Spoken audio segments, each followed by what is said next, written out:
Welcome to the new video I'm making. Instead of editing the ones that I've already mostly started making and pushing them further down the queue. Hello, welcome. I'm still playing around with what I want to do with this channel, so that means as I'm filming things and as I'm editing and publishing, I am learning a lot and changing a lot. So I probably will have a lot of footage that never sees the light of day, and it's just because I wanted to approach it differently, or I realized how much work I created for myself.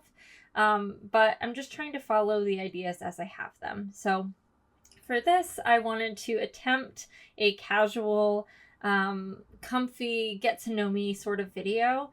And to be honest, this is attempt number 2. I wanted to make this just kind of I wanted to be kind of short and sweet and not too, in the details or in the weeds. And then I looked at the recording time and it was 48 minutes. And so instead of wading through all of that footage, I'm actually going to look at my notes and keep it focused. And if you want me to ramble about anything in more detail, I clearly can do so and will be happy to in the future.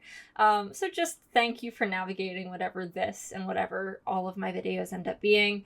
I really appreciate you being here figuring it out alongside of me. So part of the idea of this get to know me was I was thinking about the idea of imposter syndrome and, this concept of calling yourself an artist, because it's something I've really only done recently. I'd say even in just the past year, I've started calling myself an artist.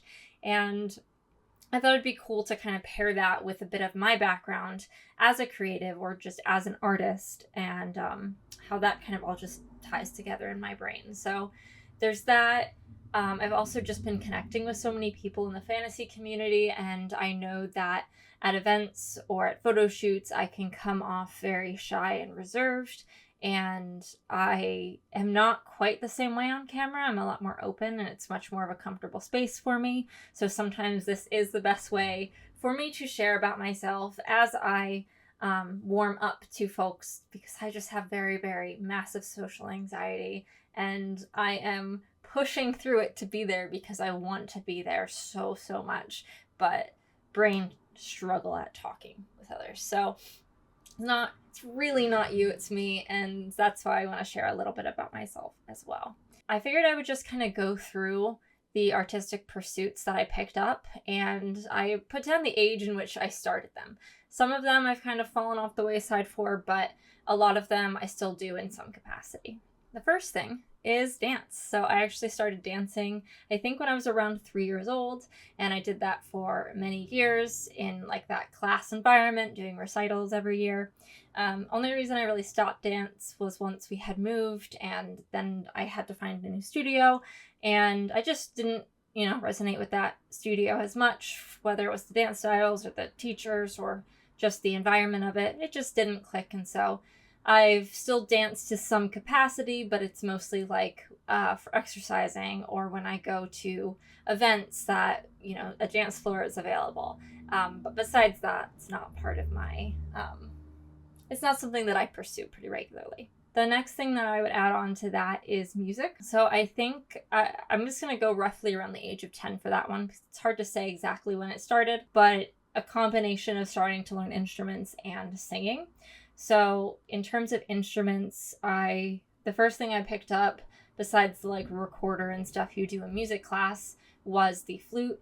And I played that in band for a couple of years. I also picked up the piano, which is still something that I like to play. I really just love playing and singing along to songs that I like, or songs that fit my register well. I briefly played oboe, but that was pretty short-lived. I tried to pick up guitar, but I just don't think it's right for me.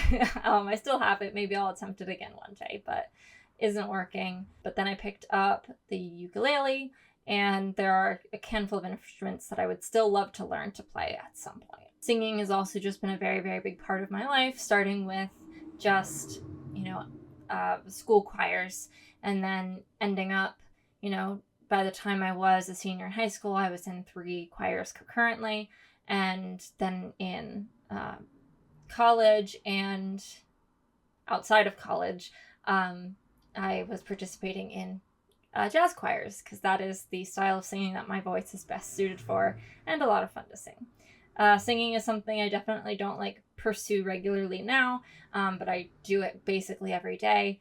and it is such a love. It's such a stress reliever for me. If there's an opportunity to belt along with somebody else who we love an album or like a soundtrack for a musical, I will belt alongside of you. Next up, I think the next things would probably be modeling and acting, because they went really hand in hand for me. Roughly the age of 14 for this. This is when I started taking acting classes, and then as part of what I was taking, modeling courses were included. So I was actually very hesitantly modeling when I had started, and it wasn't my intention. And, early on, probably 15, 16 is when I signed with an agency, and they were always pushing me for modeling jobs. So it was very funny to me that I didn't go in for that, but nowadays it's something that I do a lot more regularly. But I definitely didn't have a good perception of it, in part because the agency, and then being able to I had the opportunity to walk in Philly Fashion Week, but I just felt very uncomfortable in that environment. I didn't like how just people were. It's a lot, and it's very harmful, and I just didn't like being part of that environment. So modeling was definitely wasn't a thing I actually had ever planned on doing, and acting was really, really the thing that I was into. So I was doing acting for both theater and as well as learning on-camera acting in the courses that I had taken. And so throughout time since then, I've been in a commercial or two. I was in many high school films. I was in many college films, and then occasionally I get the opportunity to star in other people's films nowadays, but a lot of the time I find myself behind the camera when I'm doing video production. Something that was a very big love of mine, and I thought was going to be my career for a very long time. But when I got to college, I had kind of this fork in the road kind of situation, and I did not pick acting, though I did take a minor in theater. So I sort of picked it anyway. So I think the next thing on that list would be makeup. So I would say around the age of 15 is when I started really caring about the idea of makeup. I think it partially went hand in hand to the fact that I was taking those acting and modeling classes, because they were teaching us how to apply makeup. And especially, having learned both on stage things for makeup as well as on camera, and how you shape your makeup differently to see your expressions, because you need subtlety on camera. You need everything blown up on stage so that the people in the back of the room can see you. So I remember being really fascinated by it early on, and I've just kind of continued that love. In 2020, I have a 31 days of makeup challenge I did, where I had folks give me prompts that I basically randomized and picked out for the 31 days. And those were just very fun. So I'll put a link to the first one. So if you want to see the whole series, you can. But that was just a really cool way for me to express creative makeup. And it's not something that, usually when I'm doing looks now, I'm focusing more on the costumes, but creative makeup is something that I would love to do more of and have opportunities more to do, especially just the wild stuff that isn't just straight beauty makeup. Because I've done that, and I've done makeup for a few weddings, and it was nice, but I definitely thrive in the more creative makeup environment. I would say the next things would probably be photo and video. I think I picked those up roughly the same time, which would be around the age of 16. That's when I was starting to take photography classes, and I was taking telecommunications in my high school. So I had learned both the broadcast side of production as well as the non-linear editing kind of production. It was in high school that I got my first DSLR camera ahead of a trip to Ireland. And some of the pictures that I took there were really my first pictures on a DSLR. And to this day, I'm very proud of some of them. There's one of Kylemore Abbey, which I'll share. That's one of my favorite pictures I've ever taken. And that was in 2011, when I still barely knew what I was doing and was probably using all of the auto settings, because that whole thing was just too much. Cinematography was my major. My concentration was cinema production. So I got exposure to both of those within my college experience. And then something, outside of college, my first job, and what I have really done for most of my career is make videos for clients. So that has been a very big part of my professional career. Photography was definitely an afterthought when it came to the two. Obviously, if you follow me on Instagram or anywhere else, that has become a larger part of what I like to do now. I would say, like, of all of the things that I'm going to talk about, modeling, photo, video, and sewing are the primary like passions that I'm currently like focused on. This is, you're seeing me now on YouTube. I'm starting to actually create videos for myself. It's not something that I've actually done in the past, so it's something I am happy to like regrow and find my kind of creative voice in this medium again. I briefly, as part of college, picked up animation. That would have been around the age of 20. I learned a little bit of like rotoscoping was my favorite kind of animation to learn, but I learned a handful of different things like stop motion, claymation, other techniques that I can't remember the name of, but it's definitely something that I've struggled more with than other things. So I would love to learn more about it, but it's not something that I'm actively kind of pursuing, and it's not something I have too much education in, but I can do some basic animation in After Effects if it's needed. The next thing I picked up would have been podcasting, which was very unexpected for me. Like, if you go through the list of everything that I've listed except for music, everything is a very visual, artistic medium. So podcasting is just an audio medium, and it's something that I kind of fell into on accident, but it's something I do find a lot of joy in. I've done a lot of particularly podcast producing, where I'm taking other people's ideas and kind of making them come to life. So I've done kind of both sides of like the creative on the content of podcast creation and being a host and the talent on it, as well as the kind of producing side of it. I'd say the most recent thing that I have picked up would actually be sewing. It's something that I would say around the age of 27 I picked up, and I'm 30 now.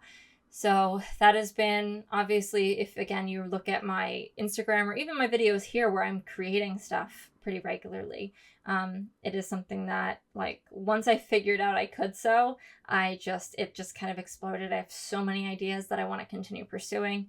Every time someone comes up with like a group cosplayer concept, it just gives me another like project I'm excited about. So if you ever have any openings in those groups, or there are some that I really want to put together myself, such as a Gallivant shoot, and also perhaps a Atlantis the Lost Empire photo shoot.